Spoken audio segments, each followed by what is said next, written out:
As a part-time traveling notary with a full-time job, balancing everything can be tough, especially when you're getting calls at all hours. That's where Sabrina AI comes in. Think of Sabrina as your personal assistant who answers every call, handles appointment bookings, provides quick answers to common questions, and filters out non-urgent inquiries. Sabrina works 24/7 so you never miss a client opportunity, even when you're tied up with your full-time job. With this system, you can keep things running smoothly without the stress of managing calls yourself, giving you more time to focus on your work, clients, and everything else life throws your way. Scan the QR code for a free demo.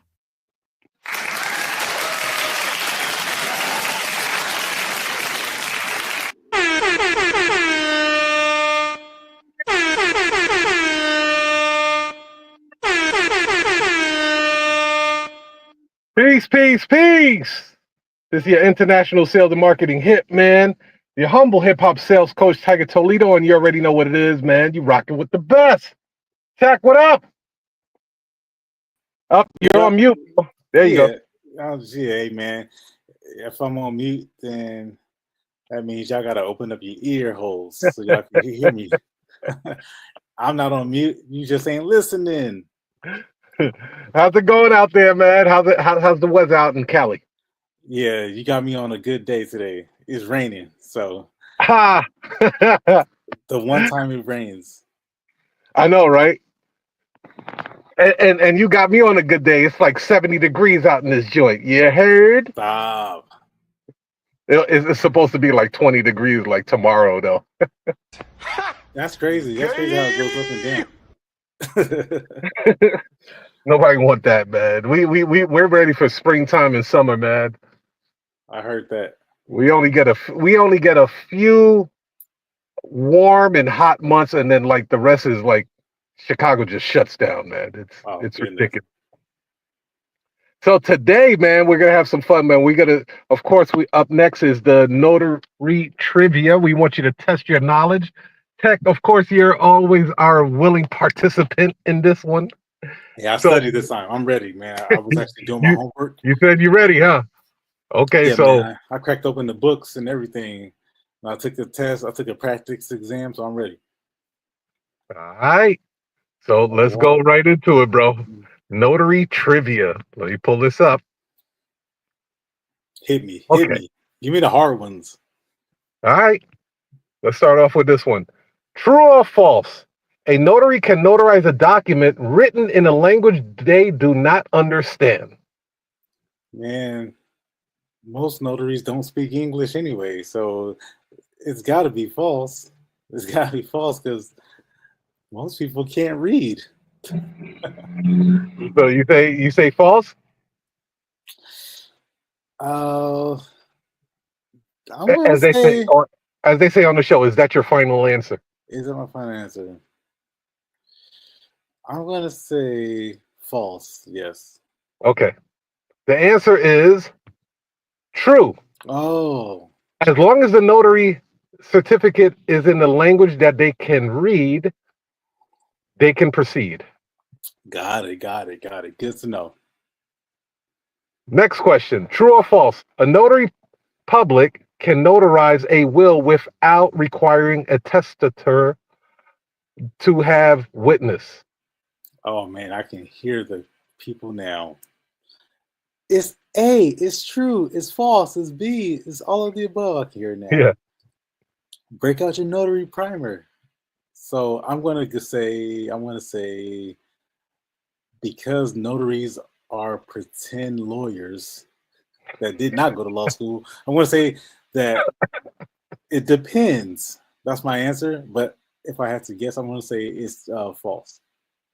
The answer is false. Okay. Many states require wills to be witnessed in addition to being notarized.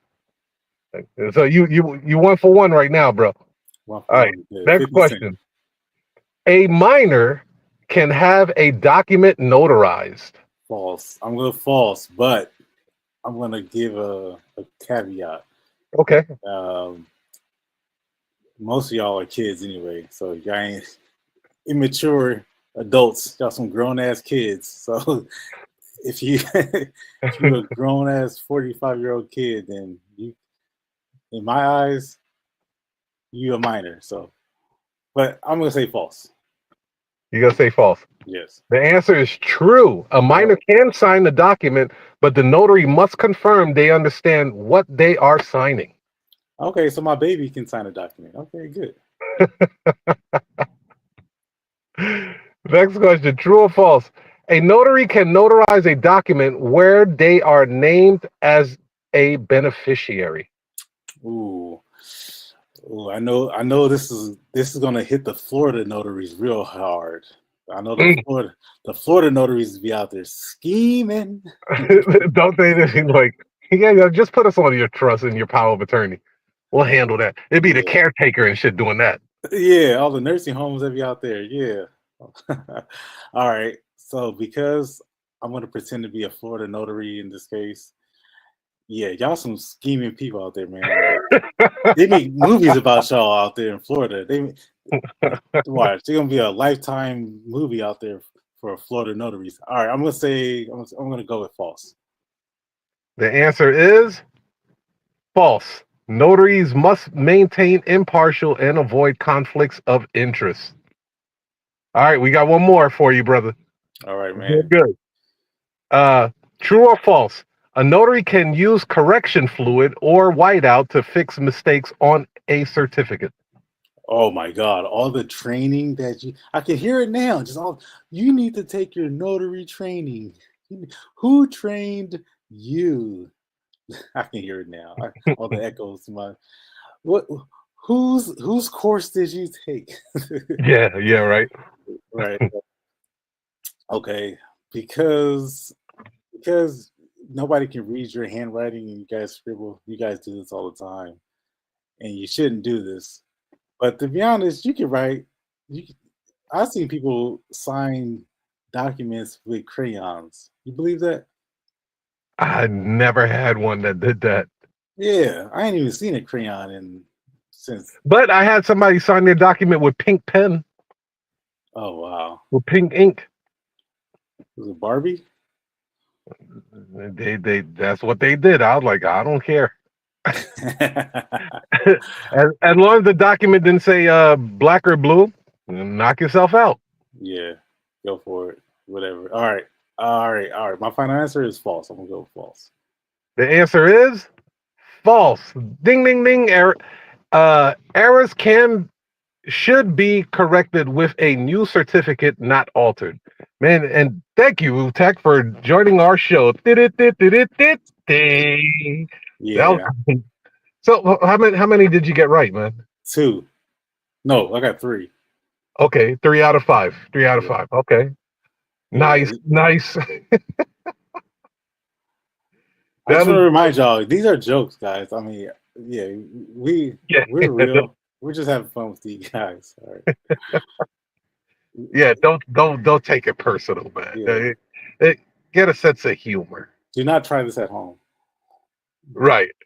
So today's topic, TEKK, which we're going to talk about, man, I think is a very big topic. And I hope people are really listening to this because we're going to give out some really good strategies on this so you guys can navigate, because TEKK and I have noticed there's a lot of Spinderellas out here. They'll spin you around like a merry-go-round and confuse you even more than when you walked in. So we want to give you some actionable stuff.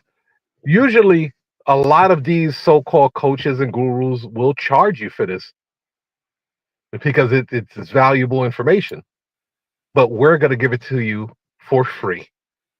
So today's topic is why most notaries struggle to scale and what the top 1% are doing differently. So TEKK, take the lead, brother. Yeah.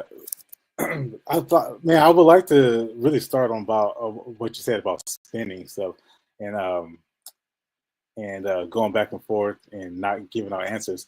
I want to tell you a quick story. I used to attend these clubhouse rooms where it would be people on the stage and people in the audience. And presumably the people on the stage would be giving out some type of information that could be useful to the people who were listening and, just people in general. Now, every now and then there would be a question that would come from the audience, or somebody would say something in the comments. And I'll give you an example. So a question would be like,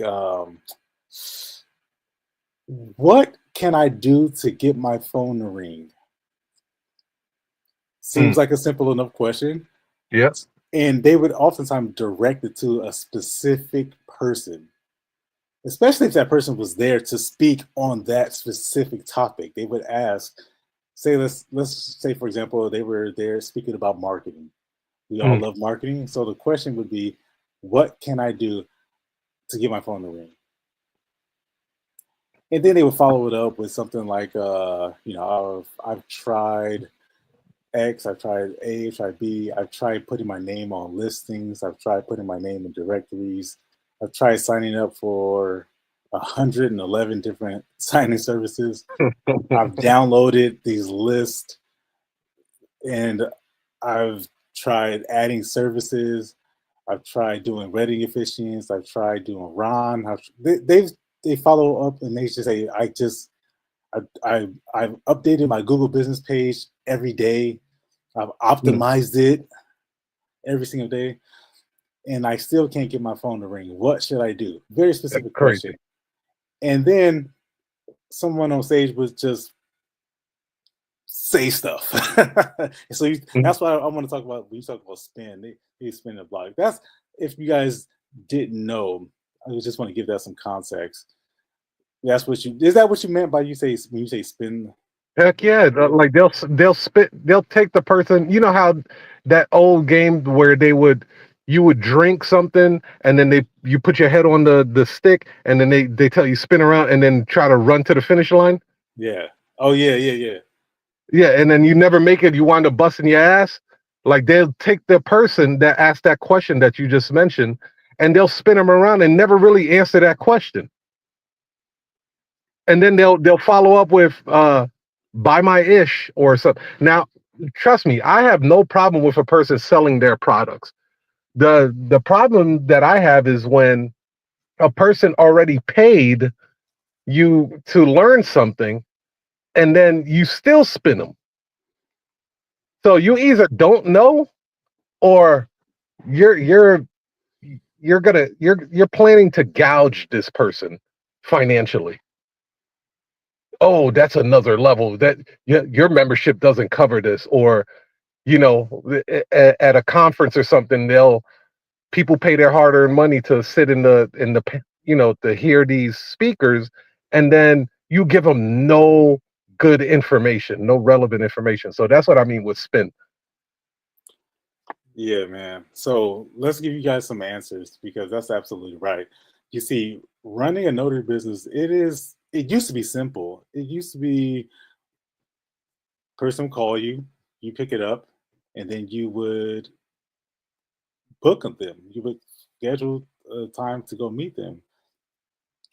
But it hasn't been that way ever since the advent of technology and sort of the evolution of marketing and digital marketing.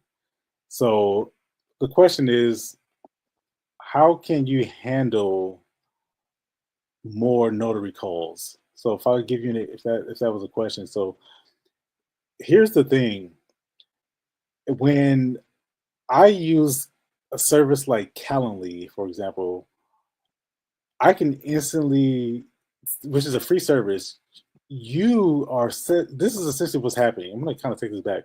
You're essentially setting up an appointment, a meeting with two people, and one of those people happen to be you, and you are getting paid to meet this person. That's all you're doing. Have you ever met your friend at a coffee shop? You ever went to get dinner or take them out to get donuts or go to a baseball game? There's two things that you need to find out. Where are we going to meet and what time? That's it. That's the only thing that you need to know. Where are we going to meet? What time do you want us to be there? So if you can convey those two messages, all that's left is for them to pay you, like to process some type of transaction, right? You're not going to do it for free. Right. So hopefully you guys all agree. If you're watching this station, then likely you agree that you should be getting paid in advance. You're not taking deposits. You're not waiting till you get there collecting cash. You're actually getting paid before you arrive. If that's not you, then you're either in the wrong place or welcome. You found your right place. Mhm. So I find these two pieces of information. I need where you live, where you're going to be, where you live, what city, where we're going to meet at, and then what time we're going to be there. So a service like Calendly is hyper optimized, hyper specific to accomplish that. And I know that there's people who have different ideas about what type of booking system they should use. But when I first started, I used Calendly, and Calendly was fantastic. Now, just getting Calendly, just having it in your possession doesn't accomplish this. Just because you sign up and you log in doesn't automatically equate to you booking more appointments, does it? Now, when it comes to how do I use it, because the craftsman is only as the tool is only as good as the craftsman, right? You have to use the tool a certain way. A hammer does nothing if it just sits there. Your notary stamp doesn't make any money, it just sits there, right? You have to actually utilize it. So what's next? What questions are you asking? See, this is how I can tell when somebody uses Calendly, but I can tell that I can almost guarantee that no customers actually booking it, because you can look on side of you can look at the type of questions that they're typing. You can look at the questions that they're asking. Yeah, the default questions are name, email, and then share something specific about your meeting. And if that's you, I can tell, and you be honest, I'm going to call you out. Nobody's using your Calendly. Nobody's using your system right now. A notary client who wants to schedule an appointment, they're going to look at that and it's going to confuse them. The first thing you should do if you're going to be using these booking scheduling platforms is you want these questions to guide the customer to eventually book an appointment. That means you need to gather where they're going to be, what time they want to be there, and how do you disqualify them. So I need to make sure you have ID, preferably, an unexpired ID. And if you don't, then you got to have witnesses, depending on where you are. So they need to disclose this information. These are questions you have to ask. What type of ID do you have? Can you confirm that you actually have an ID? And if you don't, can you confirm that you can bring valid witnesses who also have ID? Have you ever been diagnosed with any illness? If that's relevant, can you confirm that I will be able to access the power of attorney principle? Because if I show up to the hospital and I'm denied, then you're going to forfeit your money. Right. All right. There's got to be, and then what hospital room actually, in what floor? So when I arrive, I don't have to blow up your phone from the lobby and say, "Hey, I forgot to ask you, what room are you in?" See, that's why your $20 fee is like your ceiling, and you can't command $120 for one signature, because it's an amateur look. The professionals, the professional, it comes down to the type of questions that they ask to disqualify the person. Now, these questions can be asked on the phone or it can be asked in the form of a booking system. But whenever I look, so the point is, when I look at these scheduling systems, I can instantly tell that nobody uses them immediately because of the type of questions that are on these forms. Now, if you want something that's already scheduled out and it's formatted and it's already framed so that you can just sit back and be the recipient of clients who are prepared and high quality, then a system like Sabrina accomplishes that, and it's already been tested, and it does a damn good job of allowing you to work on refining those questions and not actually working in the business where You are the person who's chasing after clients. You're calling them because you forgot to ask them their last name. And, you know, because the person who's booking an appointment is not the actual person who's signing. You forgot to ask. All those problems have already been hashed out.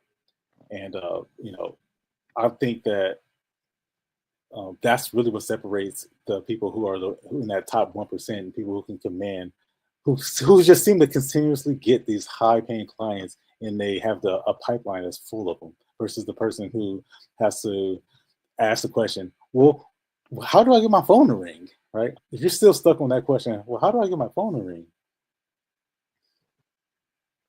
Right. After a year, you shouldn't be there anymore. That's a extreme startup phase. You should be out of that stage by now.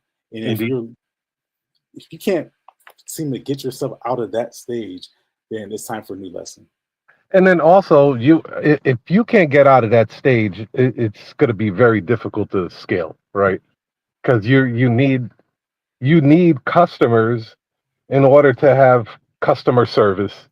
And Right. you know, one of the biggest things that I've seen with notaries is that there a lack of systematizing the business, right?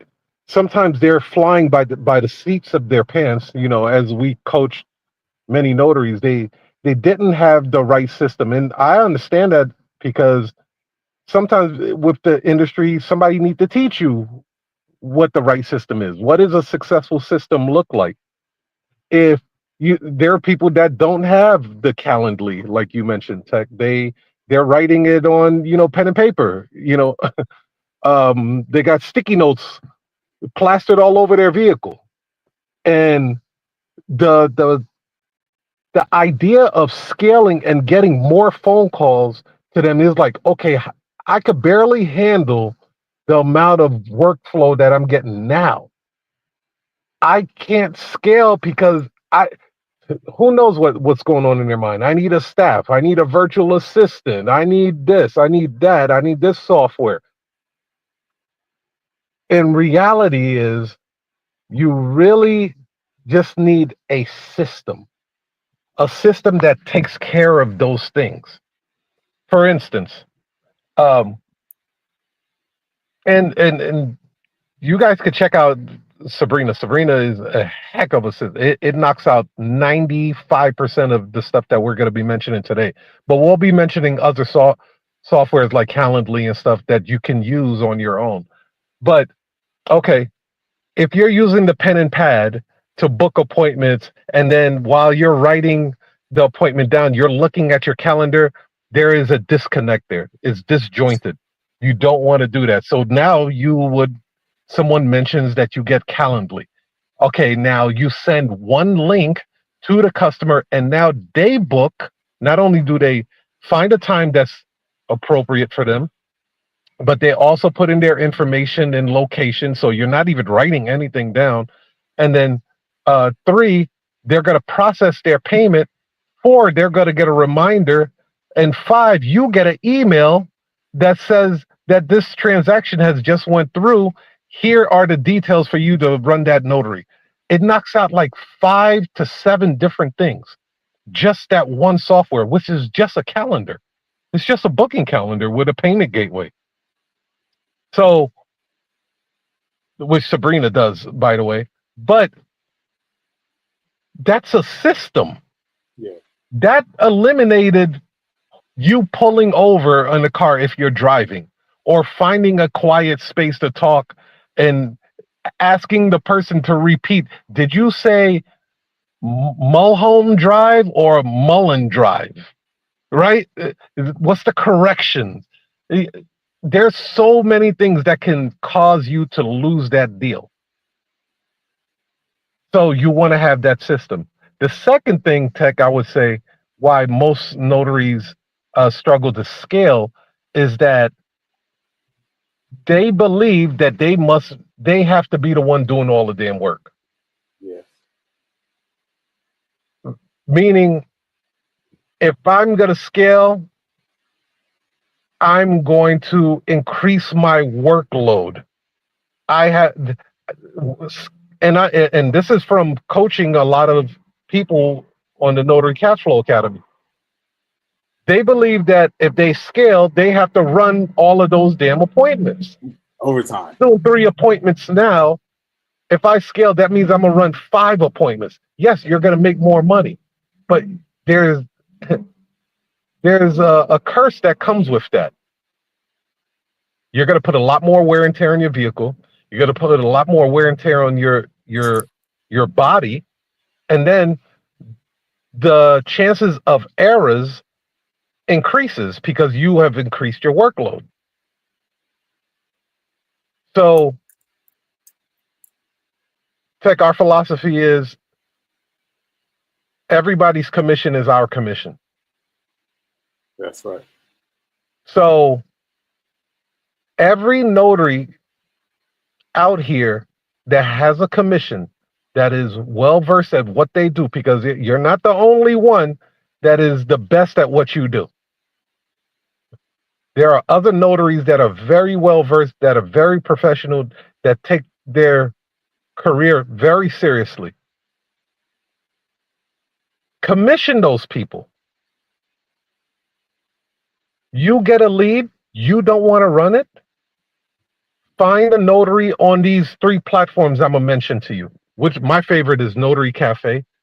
They're solid. They have a notary score rating as far as people completing their profile. You just have to. It's a modern website. You type in the zip code, and then it pulls up all of the people that are in that zip code, and then simply look at their rating. See how much they finished their actual profile. If they only have finished their profile 30%, I wouldn't touch them. If they only did it 60%, I wouldn't touch them. If they did 75 to 80%, I will look at them, but I'm going to look for the person that has the perfect 100 score first. I'm going for the top tier early. And then contact them. Say, hey, look, I have a notarization in your neck of the woods. Would you be interested in running it? It's at 5 o'clock your time. Oh, you're not available. Okay, go to the next one. Guess what? Customers do the same thing. When one notary isn't available, what do you think they're going to do? Just like not call another notary? You need to take that approach. So there are some role reversals, TEKK, that I've noticed, right? Not only are you the owner and the captain of the ship of your notary business, but there's a part where you also become the customer. Yeah. And now you also get to see what a customer sees. You want to add to that, TEKK?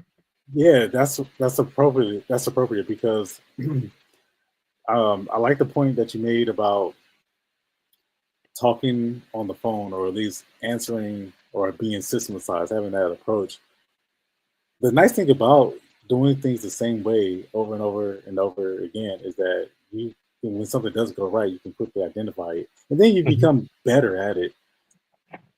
It's this mode that we always talk about. Whenever the phone rings, you can quickly go into this mode. You can turn it on, you can turn it off. And if you don't get customers, it's not reproducible. You can do all the mock loan signing trainings and the pretend role plays.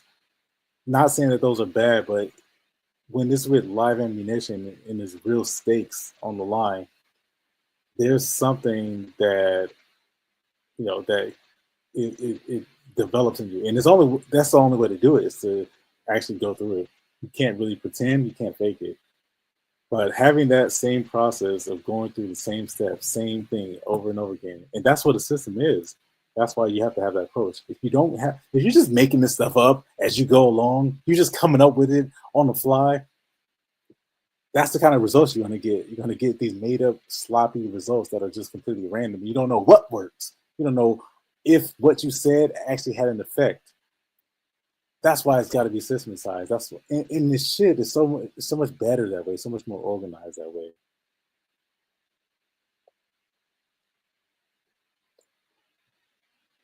So the question is, are, in your opinion, do you think most notaries are giving themselves reasons not to, like, are they getting on, they're getting in their own way in terms of being afraid to use, these systems that they obviously have to invest in, and that's really what's holding them back from, you know Well, one thing being I'll able say to about scale. notaries, bro, one thing I like about notaries, they're not afraid of investing in themselves. I've noticed that. They'll take a course, they'll take a certification, they'll go to conferences. They are one of the best people I've ever seen when it comes to investing in their craft. They're really good at that. I don't run into many of them that don't invest in their craft, right? In the notary industry. Um, I think it is the the knowledge that they have gotten, or the story they tell themselves, hinders their growth. If you notice, there's not a lot of people that talk about building a notary agency. No. That's why we're doing this show today. This is something that doesn't get mentioned or talked about much at all. Reason is, I believe most notaries don't have an agency anyway. They are solopreneurs. They hunt, they kill, they eat only for themselves and their families. They don't know what it looks like to build this team. Tech, you and I, we recruit all the time. We're always hiring, are we not? Yeah, even yesterday, I was calling around hiring people. So building that team, and it's not as difficult. And look, everybody's an independent contractor. Nobody's telling you to pay these people health benefits and insurance and having dental plans and all that. No, these people are 1099s, fam. And most states, you ain't got to send out a 1099 unless you pay them over $3,000 anyway. So always recruit, always be recruiting. Yeah, but you asked me a question that made me completely evolve on that whole subject. You asked Okay. me, you said, what are you going to do if your car breaks down? Boom. And you can say the same thing about, well, what are you going to do if one day you decide that you just need a day off? What are you going to do if you get sick?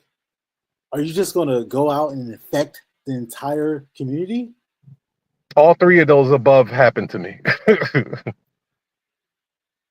And did the notary business stop for you? And see, that's the real business. You see, most people, here's the issue. Well, maybe I can't say most, but a lot of notaries, a lot of people who are notaries have commissions. They do something that's really dangerous. You know what that is? They call themselves business owners. They've been led to believe that they're business owners, and they're really not business owners, because if you get sick, just in that same example, your car breaks down, you hurt your leg, or you just want to take a day off, you can't go out there and hunt. You go out there and kill, you can't eat. So when you ask me that question, well, what happens if your car breaks down? What happens if you got to get a new flat tire? What happens if you got to go change your oil? You got to sit in the repair shop for 3 hours. And your phone's Does still your ringing. notary business still make money? That is the magic question. If any of those things happen, and it doesn't have to be a calamity, it could be something, good that happened. Maybe there's a birthday party or a wedding, or you're going on a cruise with your significant other.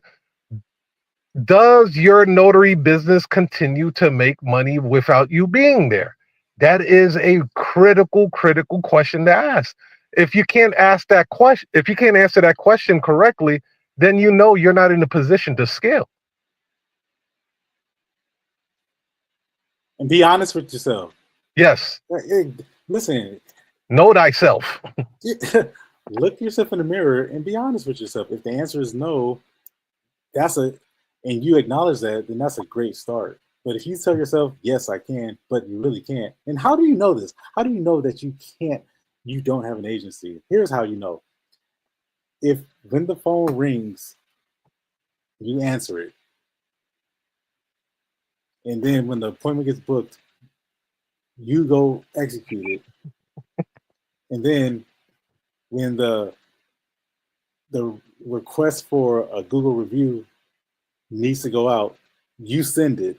Oh, hell no. And when the payment gets sent or is ready to be collected, you go chase it. You see, you are the common denominator. You are doing everything. So what happens when you get a sore throat? What happens when the car gets a flat tire? What happens if you run out of gas? Or what happens if you just need to go to the doctor? Or what happens if you need to go to work? Does everything just automatically come to a halt? Yeah, that's not good, man. You don't want that. That is a clear indication that you do not have the right systems in place. And you don't even have to run an agency though, Tech, for that. No. Just being to call yourself a business owner and know that, hey, look, I am 100% the bottleneck of this business from top to bottom. I run the entire operation. If something happens to me, this whole operation shuts down instantaneously. Say what? It's a wrap. Everything goes up in smoke. And that's what you mean by bottleneck, right? What do you mean by bottleneck? Well, like if you look at a Heineken bottle or a Pepsi bottle, it's real thin at the top, and then it got body. It shapes out at the bottom. The bottleneck is the notary. Everything goes through that small little funnel, and then it has a bigger output at the bottom. So everything has to go through that bottleneck.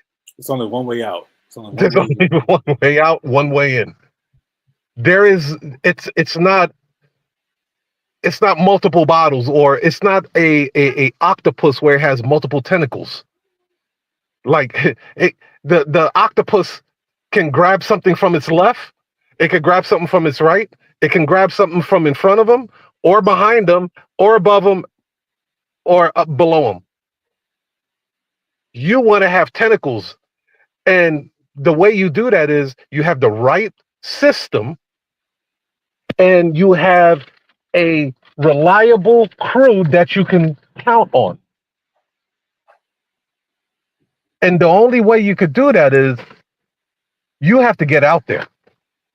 It's just a simple phone call to recruit.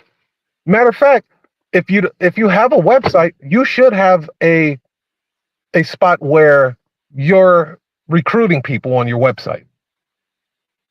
Want to join our team? Have that. You know how many notaries are looking for? See, here's the okay. Say that again. Say that because you said two things. You said the only way to do that is to get out there, and then you followed up with a very specific, highly targeted way to do it. Just in case you guys missed that, did you guys catch that? It was very subtle, but did you guys catch that? You just said something very specific on how to do it, and more importantly, how to do it automatically to where it's hands off. You said to put up a banner on your web, if you have a website, right? Put up a banner or put up a link, some type of access point that points to for people who are notaries, because notaries are looking at your website, and then they can contact you about getting onto your network or your roster. And that's automatic, right? It doesn't require you to be there. It's a systematized thing. On my website, it said East Coast, Midwest, West Coast. select which region that you're in, and then let's say you hit East Coast, boom, now it's going to ask you, just like a Calendly, ask you the information of how long you've been a notary. Now there's specific information that I ask the notary. I say, what do you specialize in? I don't want the notary to say I do everything. I know your stamp doesn't discriminate. It doesn't care about the piece of paper. It could have linen paper, white paper, brown paper. It doesn't. I want to know the top 3 things that you specialize in, that you have mastered. And then what I do on my end, I really just flow off the number 1, the first one, because you mentioned it. That's on the top of your head. The other 2 are like, I'm pretty good at this, but I haven't mastered it. But number 1, if you were to ask me what do I specialize in, power of attorney, early, off the top of my head, I just know. Then everything else just falls, second and third.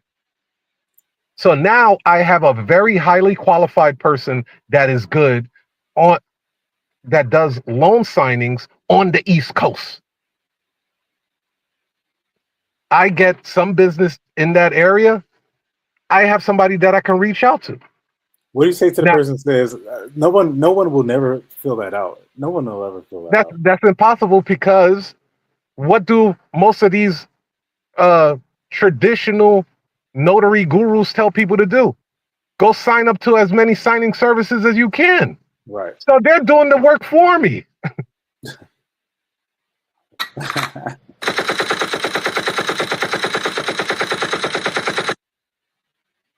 So they're telling the notaries to seek me out, bro. Wow. True indeed. Use what you have. It's easier to go with the flow than against the grain. If you see that there is a market that is emerging and is moving forward, man, grab your surfboard and ride the wave. It's not difficult. There's directories all over this place. Notary Rotary, Notary Cafe, I gave you one. Then you have Notary Rotary, and then you have 123 Notary, and then you have a few others too. But use those to your advantage. Don't just get on them. Use them as your directory. Those are my directories. You guys that are listening today, your commission is my commission. All I have to do is hunt. Yeah, The person that gets the customer and gets the customer to pay is at the top of the food chain. Period. Now you take your portion off, and then you pay the notary. Now you're breaking bread with other notaries. It's a wonderful thing, by the way. Wonderful. That you can help other. Listen, I know a lot of people talk crap about signing services, but believe it or not, signing services have saved a lot of notaries' asses out here. And they're going to continue to save a lot of notaries' asses, because they are the small business owners of today. That's a business, yes. They're the ones out here with the marketing channels that are getting more than enough clients, more clients than they can even handle for themselves. So now that fellow notary that turned his notary business into a agency or signing service, they have a plethora of clients, and now they want to share it with you and share the proceeds with you. I've had notaries tech that say, yeah, I don't do that. I just give it to another notary. Why? Oh my God. What? I won't take a portion of it. I just give it to them, and then hopefully when they get a lead or something, they'll send it out to me. Really? Gay. No. That goes back to not having a system. The only reason why, and you can say all you want about you being altruistic and you being a buddy to this person and you just want to be helpful to the community. Listen, that boils down. Stop it. That boils down that happens because you don't you're missing this process, this method of a warm handoff to another partner, fellow notary, and you also benefiting from that. You see, every time you take a phone call, whether you get the client or not, you pay $8 average. If you get an appointment, the person literally calls you. You are for some reason unavailable, and then you say, "Well, I have a friend. I know somebody. I know Jack over there on South Side. He can do it. I'll just give you his number. Is it okay if I give him your number and then he can call you?" The client agrees. Jack says, "Hey, thanks for that referral," and you got nothing out of it. Well, you just lost $8 minimum. That's just starting. And you don't have a system or a method of securing the client, getting the paper, getting paid, and then sending. You take your cut and then you're sending it to Jack, sending whatever, send the details, the demographics, the location, the person's name, all the details, send that to Jack so that Jack doesn't have a responsibility to call that person and then potentially lose the deal. Listen, so here's the system. Here it is right here, because again, we're not going to let you guys walk away with nothing. I'm going to give you two things. Number one, you gave them all right, put up the banner on your website. That's easily, you can do that. You start attracting people. They're going to fill out forms, and then you're now recruiting actively. Here's another thing. Google notary. Let's say you live in Philadelphia, notary in Philadelphia. Say you live in Miami, notary in Miami. Say you live in Houston, notary in Houston. Google it. Whoever pops up, number one, call them. Hit them up. Because because now you're acting like a client in this situation. The clients are doing that. What do you think they're doing? They're Googling notary in Houston, notary in Miami, notary in Philadelphia, and whoever pops up number one, that's who they're calling. And when you call, I want you to ask the question. Ask them, has a notary ever called you? You're going to say, no, a notary's never called me. Just out of the blue. Notary's never called you. Like, no. Well, today's your lucky day. I'm a notary in Houston. I'm a notary in Philadelphia. I'm a notary out in Miami. Oh, really? Yeah, great, yeah. And matter of fact, two ways you can handle this. Again, we're not just going to leave you hanging. This is stuff that people may be hiding from you, right? If you've never heard this before, it's because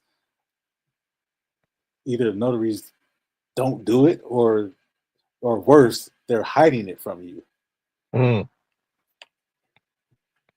You tell the person, here's two ways. This, by the way, 100%, this has never failed. If this fails for you, I'll pay you $100. Mark my word right now.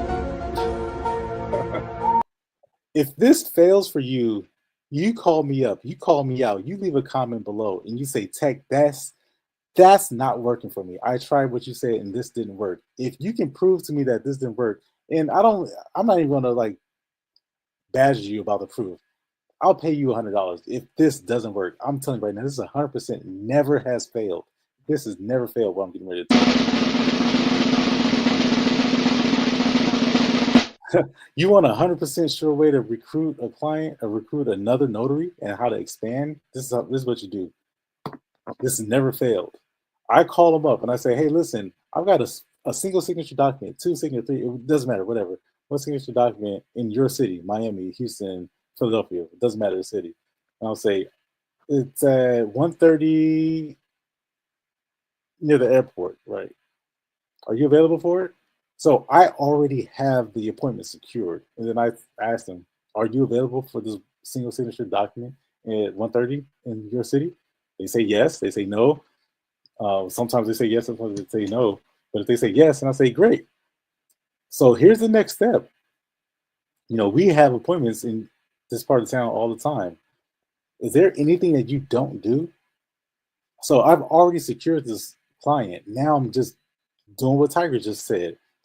He's asking the question, what are the 3 documents that you specialize in? All I'm doing is just reframing the question. I'm saying, hey, is there anything that you don't do? So in Tiger's case, he's asking them what they specialize in. And then the first question, like you said, Tiger, the first thing that they say, that's what you go off of. I'm just doing it the reverse way. I'm just saying, what don't you do? And then the first thing that they say, like you say, I don't want somebody that does everything, right? They say, I do everything. And then same response. They say, what don't you do? They say, well, there's nothing I don't do. I do everything. and I say, so you go to jails? They're like, no, I don't go to jail. So you don't go there. You don't do everything. Right. All right. So that's what I want. And then I proceed to give them the appointment. 100%. Never failed. Never has Monster kill. And I'll do that live on camera with somebody, so you'll hear me when I do it. So that's another method of. See, here's the thing: when you get these appointments, oftentimes you want to be the first person to go out and execute it, but you shouldn't be. You should be the last person to do it. You get a power of attorney appointment, you should immediately be finding somebody to go out and execute that appointment. You shouldn't be the first one to jump up and go take a shower, then get dressed and get ready, and then go out and execute it. No, that's for someone else to do. You already have these people in the pipeline lined up, ready to go, and you say, all right, I've got Notary A, and I got Notary B, got Notary C. Let me just send them a message. And that's this is why having a process, having a system, and then also using automation, you can instantly become a business owner, like overnight. And not even overnight, just like within an hour. You can instantly go from the notary public who does everything, who sends all the appointments, who collects all the checks and answers all the phone calls. You can instantly go from that to business owner, which is the person who doesn't answer all the phone calls, who doesn't go out and execute all appointments, who doesn't collect all the payments, who doesn't send all the emails. You can do that in one step. It's really just a matter of strategy. Well, we're almost at the top of the hour. You already know what time it is, brother. But before we go into that, let's take a quick commercial break. As a part-time traveling notary with a full-time job, balancing everything can be tough, especially when you're getting calls at all hours. That's where SabrinaAI comes in. Think of Sabrina as your personal assistant who answers every call, handles appointment bookings, provides quick answers to common questions, and filters out non-urgent inquiries. Sabrina works 24/7, so you never miss a client opportunity, even when you're tied up with your full-time job. With this system, you can keep things running smoothly without the stress of managing calls yourself, giving you more time to focus on your work, clients, and everything else life throws your way. Scan the QR code for a free demo. Dirty engineer boy. Circle it. Circle it.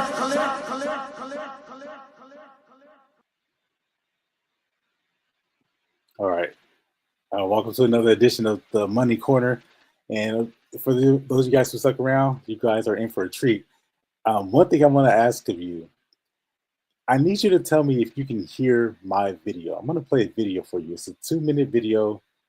And as I'm playing it, I want you to tell me if you can hear the audio. Is that okay? Can you do that? I'm going to share my screen. And there's a video embedded. I just want you to tell me if you can hear the video. All right. You know how Zoom is when they tell you that you're sharing the screen, but you're not sharing the audio.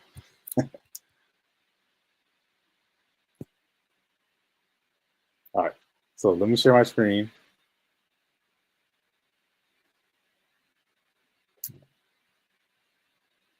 So these are the basic forms necessary for financial intelligence. One is called an income statement because it has an income. Can you hear the audio? Yeah, you're good, bro. Okay, I'm gonna rewind it. So these are the basic. So let me set this up. I'm gonna set this up for a second here. So this is Money Corner. I'm gonna talk about. So I'm gonna show this video. It's of Robert Kiyosaki. He's breaking down not the cash flow quadrant, but the cash flow direction. And I want you guys to pay attention to his definition of rich people, poor people, and middle-class people. And after he's done talking, I'm gonna ask the question, or I'm gonna answer a question that many people typically have after they finish watching this demonstration. This is a very common question. I'm gonna show you why it is, and you may have the same question, but I'm gonna answer this question because it's a question that people always come up with. I myself also asked this question after I finished watching this video. But again, listen to what his definition of a rich people, poor people, and middle class people. I'm going to give you a quick hint. It's not a number. All right, listen to what he says. Though I want you guys to pay attention to this. Rich people, poor people, middle class people. Okay. Forms necessary. So these are the basic forms necessary for financial intelligence. One is called an income statement because it has an income and expense, also called a profit and loss statement. There's also a balance sheet, and the balance sheet has assets and liabilities. And these are the very basics for financial literacy or financial intelligence. I soon realized the main cause of financial struggle was due to confusion between the definitions of an asset and a liability. My definition of an asset is something that puts money in my pocket. And my definition of a liability is something that takes money out of my pocket. The most important thing about being financially literate is understanding a thing called cash flow. I can tell the difference between a poor person and a middle class person by simply looking at their income statements and balance sheets and figuring out which direction the cash is flowing. So I will show you the cash flow pattern of a poor person. Generally, a poor person, all they have is a job. The income comes in from the job, goes down, they pay their rent, clothing, a little food, and goes out the expense column. And this is a cash flow pattern of a poor person. The cash flow pattern of a classic middle class person is a little bit different. Income comes in this way, but what a middle class, they probably have a mortgage, they probably have car payments, they probably have credit card payments. It comes up again through the expense column and then out this way. So what you see here are the cash flow patterns of a poor person versus a middle class person. So the cash flow pattern of the rich is different. The cash flow pattern of the rich flows from the asset column into the income column. So while the poor and the middle class are focusing on income, what the rich are focusing on is the asset column. And the asset column is the great secret of the rich. So for those of us who weren't born rich and what we have is a job, every time money comes in, this is the point of choice. This is where you make the decision to be rich, poor, middle class. If when this dollar comes in and you take the dollar out this way, then it's your decision. If you go and buy yourself a new t-shirt, cappuccino, a new lunch, then you're choosing to expense it right out. You're choosing to be a poor person. If instead, when you get a pay raise or more money, what you do is you go and buy a bigger house, a new car, or you take a vacation on your credit card, then what you are choosing to do then is to be a middle class person. And if you choose, instead, when the money comes in and you choose to put it in the asset column, then you make that decision to be rich, poor, middle class. By putting in the asset column, at this point, you're choosing to be a rich person. But the choice is up to you, nobody else. Okay, so what did we learn here? There's a couple of things that he mentioned after watching this video. What did we learn?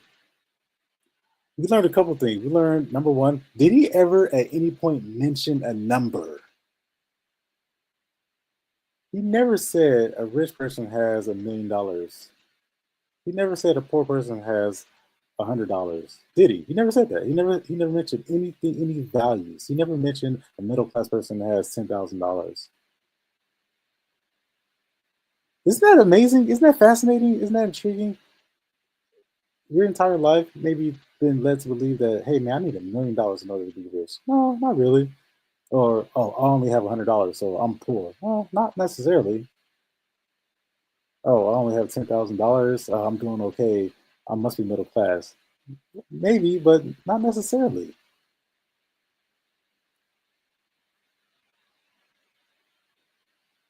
How is it that somebody can have $1 million in annual gross income and they can still live paycheck to paycheck? How is that possible? You believe that? It's possible. Based upon our definitions that we just saw, isn't it? How is it that somebody could only make, $20,000 a year and they can be rich? How is that possible? Because it's not based upon a number. And I know you might be thinking to yourself, man, I need to eat tonight. None of that stuff makes sense to me. And I want you to just take your mind off of that number just for a second. Just for a second. Take your mind off that number. What did we learn today? So these are the basic. He talked about assets. Rich people are rich because they understand this. They buy assets, not liabilities. Right? It's really that simple. The direction of the cash goes either you have a job and you go out to dinner and that money's gone. I'm not saying don't enjoy your life. We talk about this all the time. You are who you are. Don't change, right? Unless you want to change, go ahead and change. But we're not trying to judge you or disparage you for doing what you want to do. But if you do seek to get ahead and you want to get you and your family in a better position, well, here's what we can offer you. Here's some of the ideas with this side business that you've developed and that you've grown. Here's some ways that you can do this. So let me break this down. Let me teach you guys something. He talked about buying assets. He talked about a lot of stuff in this video, right? I can go on and on about this stuff in this video, but we don't have all day. So we learned buy assets. When I saw this video, I thought it was fascinating because I looked at the comments, and the comments are a place where you really get the heartbeat, the pulse of the people, right? The comments are usually more entertaining. Here it is, Mr. Z. He says, I think my wife is a liability. Based upon the definition, right? I don't agree with that. I'm neither agree or disagree with that, but I understand. He may have been just trying to be funny. Built by Dean says assets cost money. The money has to come from somewhere. That's also correct. If the lesson of the video was to buy assets and he never explained what an asset is or where to buy assets, that's what I'm going to answer for you. I'm going to answer that question. Steve Bracey says, this is pointless. To have assets, you need surplus money after you receive your income and paid your standing costs and bills. Most folk are in debt at that point.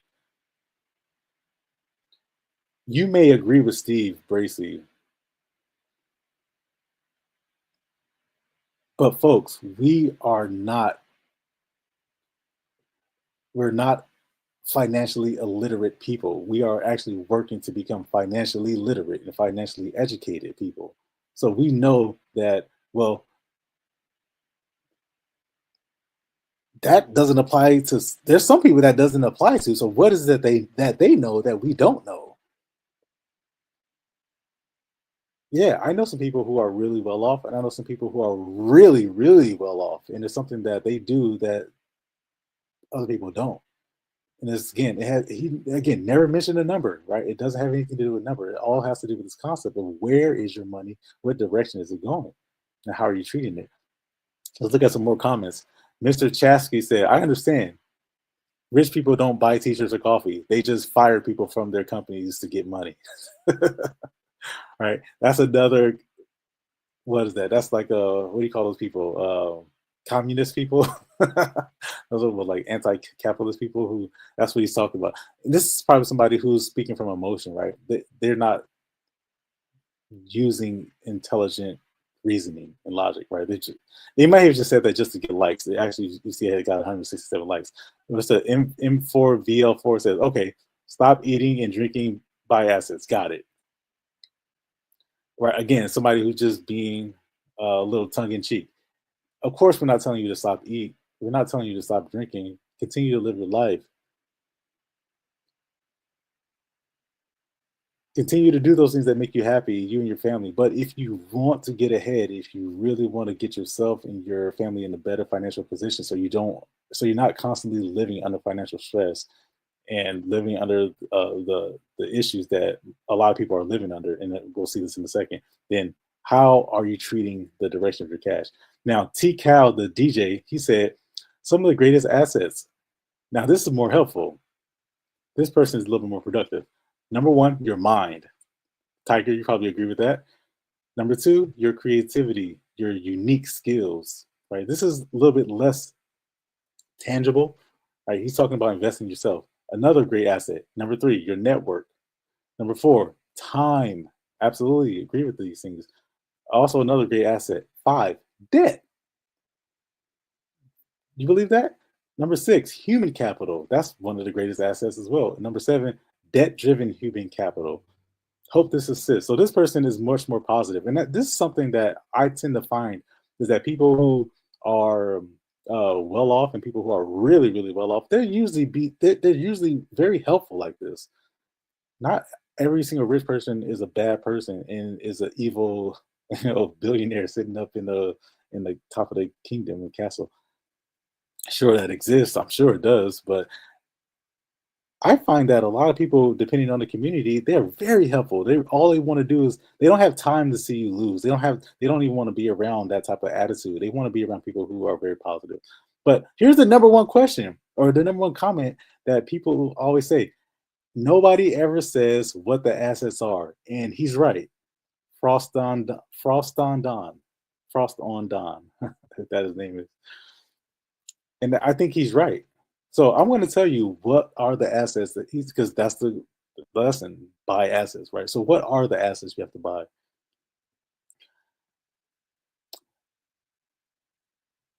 In the USA, I don't know if you guys know this, but we are in a financial crisis in this country.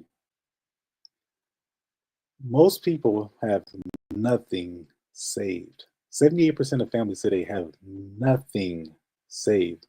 Can you believe that? 3 out of 4 people you meet, let's say you meet 4 people today, 3 of them have nothing saved.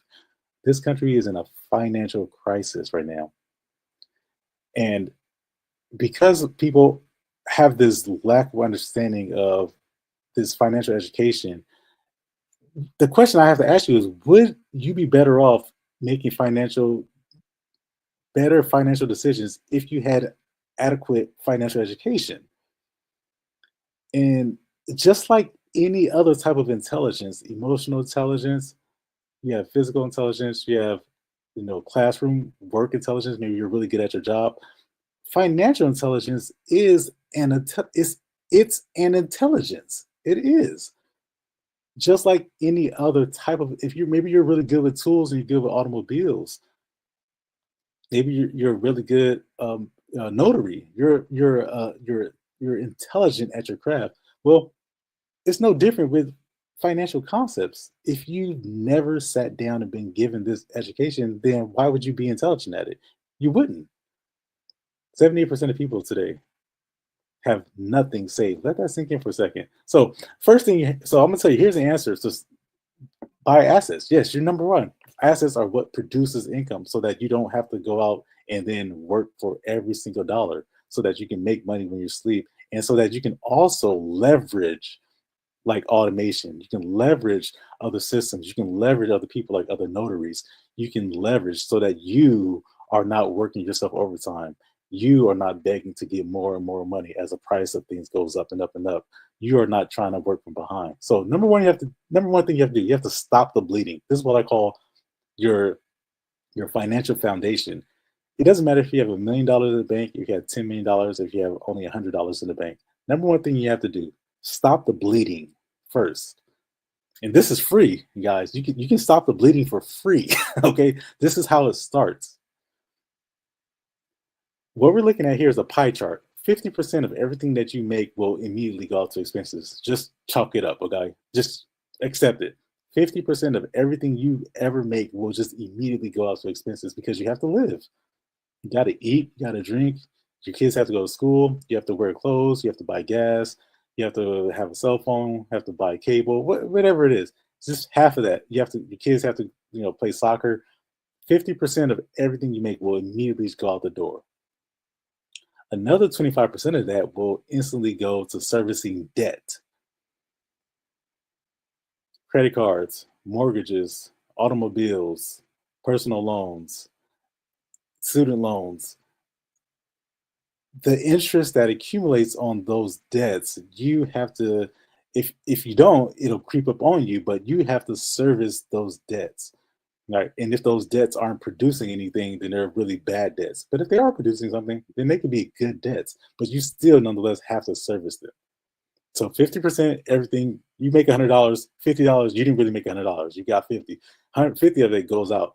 And then 25% of that goes to servicing debt. And here's the one that people always forget about. The other 25% goes to taxes. This is something that's really overlooked. And it's really the main reason why. That's why it's red. It's the main reason why 78% of people have nothing saved, because they overlook the importance of taxes. So you have to stop the bleeding first. How do you stop the bleeding? You can cut down on your expenses.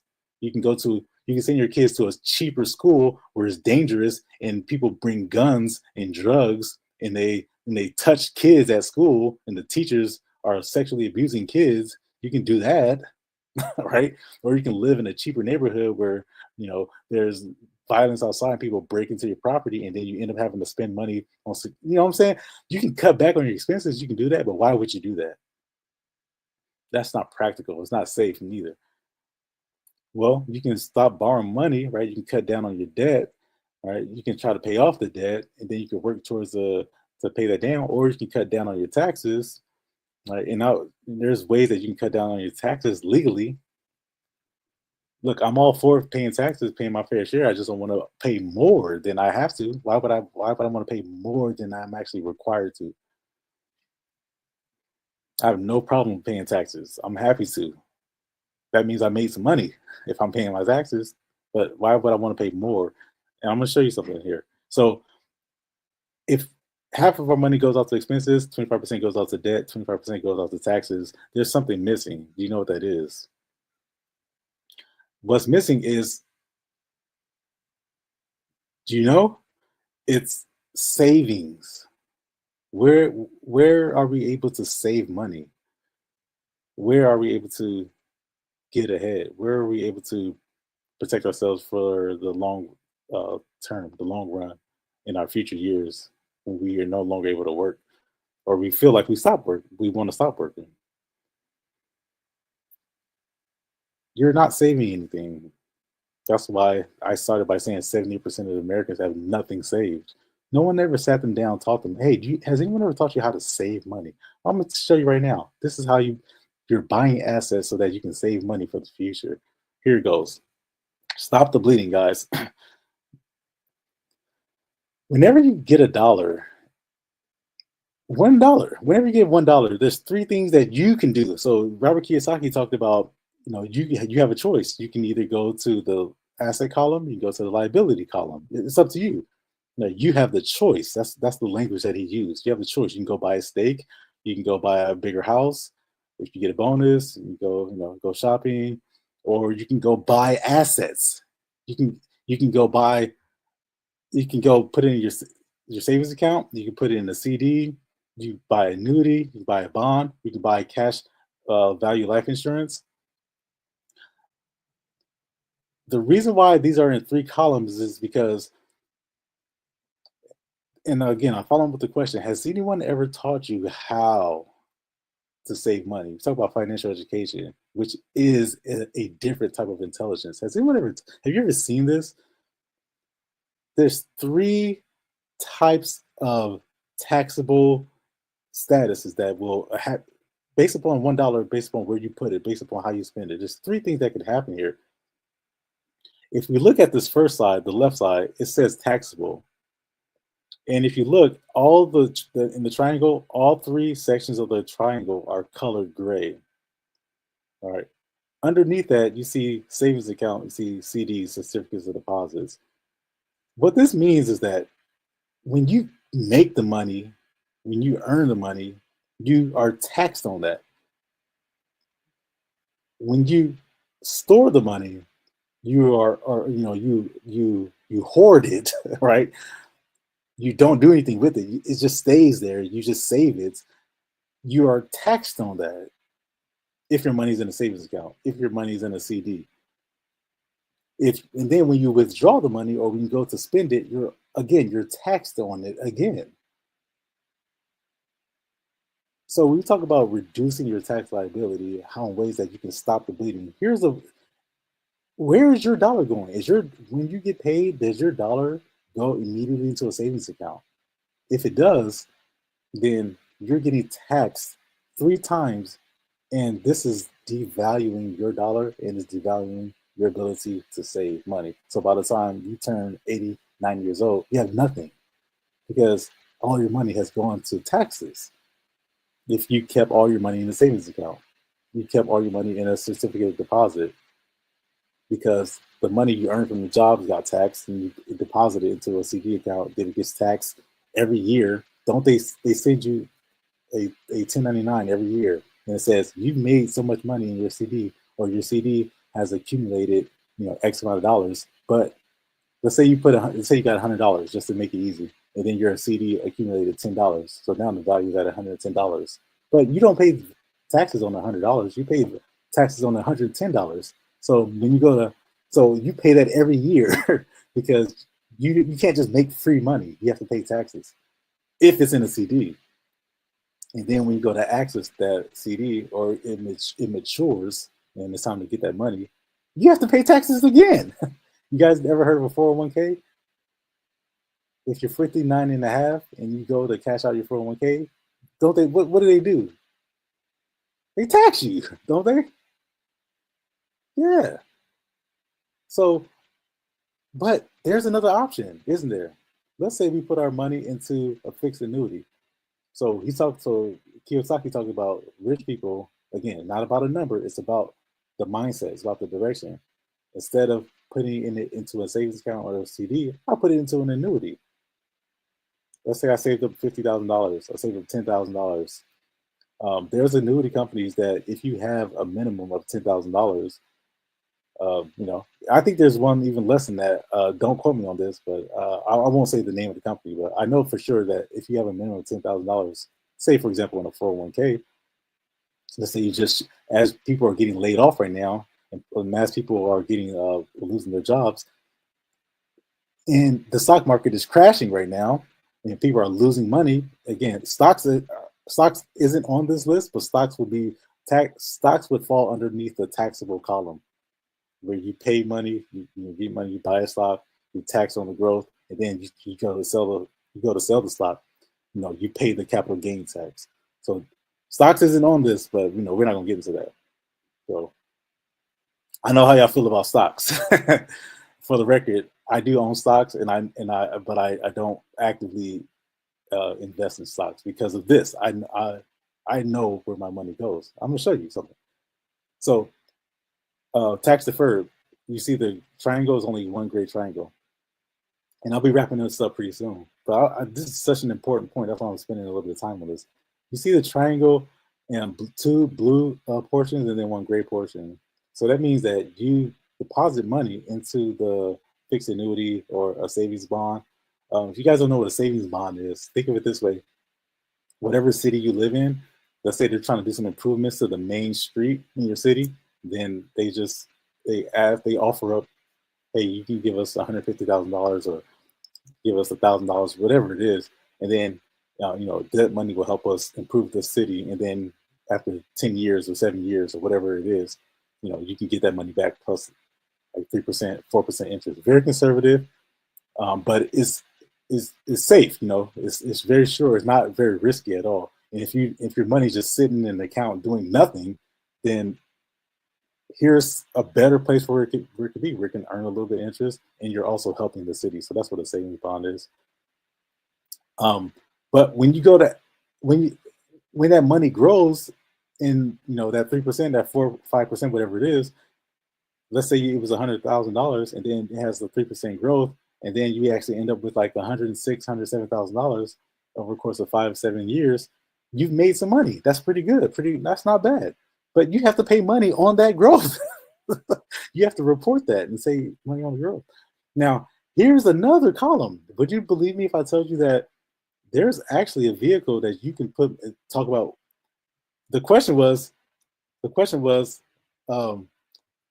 nobody ever says what the assets are. Well, here it is, right here. Here it is. Here's the answer to that question. So you can't say that nobody ever says what the assets are.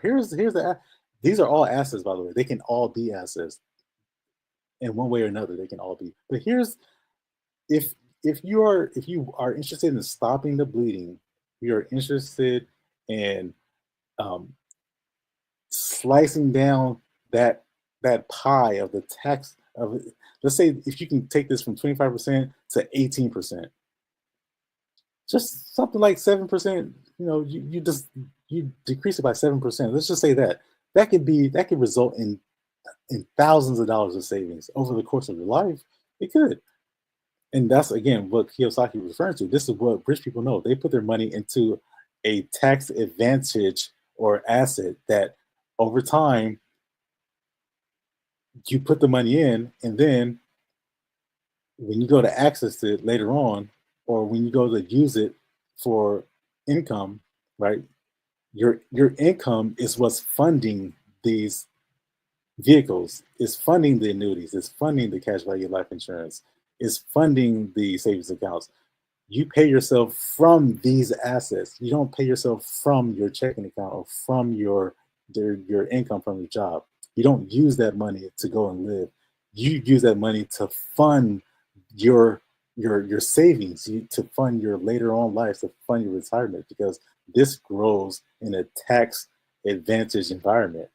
Or in other words, you put the money in once, it grows, you can access it tax-free, and then when you go to withdraw it, it's also tax-free. Does that make sense? In these first two examples, you pay taxes at every stage, or you pay taxes at not in the beginning stage, but at the later stage. Or you pay taxes today, and then in the environment it gets to grow, and you don't know. It can grow to a lot of money, it can grow to very little money, who knows? But in the future, if taxes go up, which they probably are, or if taxes go down, which will still be good, but likelihood of it going up is pretty high, and then you get to access it, and then you don't pay on those taxes, you don't pay on later on. Now, if you need somebody to bounce ideas off and that made sense to you, or it didn't make sense and you would like some more information on that, you can scan that QR code and you can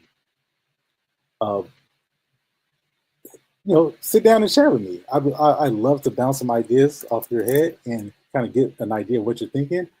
One last thing, Tiger. Can I show one last thing before we leave? Of course, man. I'm going to do something that you guys probably never seen before. This is going to be like an internet first. It may not be an internet first, but it may be the first time you guys have ever seen anything like this before. I'm going to show you guys my bank account. I want to pull it up right now and show you guys my bank account. Before I show you guys this, I want to preface this by saying something. After what we just went through, after what I just explained to you guys, the three different triangles. Remember that? The three different triangles. It was, let me share my screen. The three different triangles says, as Kiyosaki says, what direction is the cash going and what do you do with it? You can put your money into a savings account, you can put it into a CD, and you can get taxed at every stage. On the deposit, on the growth, and the withdrawal. You can put your money into a fixed annuity. And an annuity is like people win the lottery.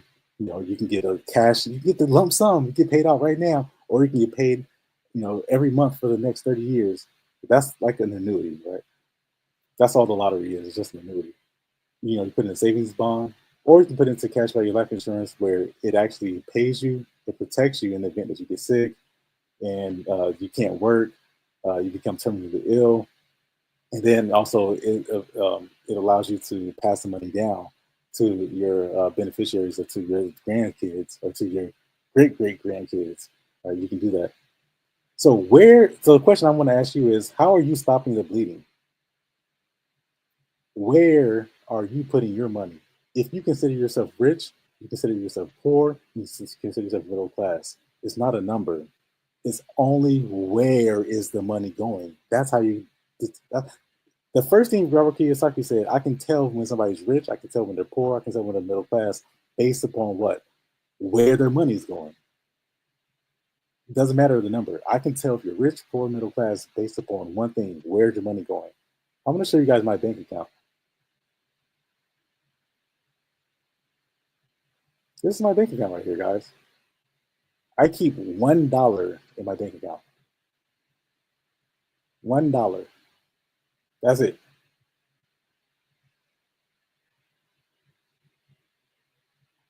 Why? Why does that even make sense?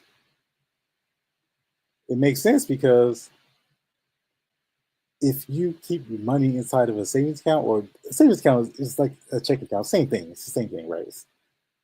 It's just a different name, but it's essentially the same thing. You are taxed on that money, therefore you lose it. When you tax, that's not your money. That's somebody else's money. It's taxes. But when your money goes into another vehicle or goes into another way to accumulate money, then, or to another way to grow or to make gains, it's treated in a different tax environment. See, if all of your income goes into a checking account or savings account, this is how you can make $1 million a year and still live paycheck to paycheck. Does that make sense now? This is how somebody can make $500,000 in income, working, and they can still live paycheck to paycheck because they're getting taxed. Like, the more money you make, the more taxes you're going to pay. But if you make money and it goes into one of these vehicles, then you see how you're cutting off that tax liability. All right, that's all I got for today. That was fantastic, brother. So tune in every Wednesday where we have the Money Corner with TEKK AMAKU, where he will show you how to, keep your money, make more money without breaking your back and doing all that. You heard? Dirty engineer boy. Circle it. Circle it. So this we want to extend an invite for you guys to book a demo with Sabrina to see how Sabrina can help you in your notary business, ladies and gentlemen. There are some amazing things that you will get. You will get a business number. Sabrina provides that.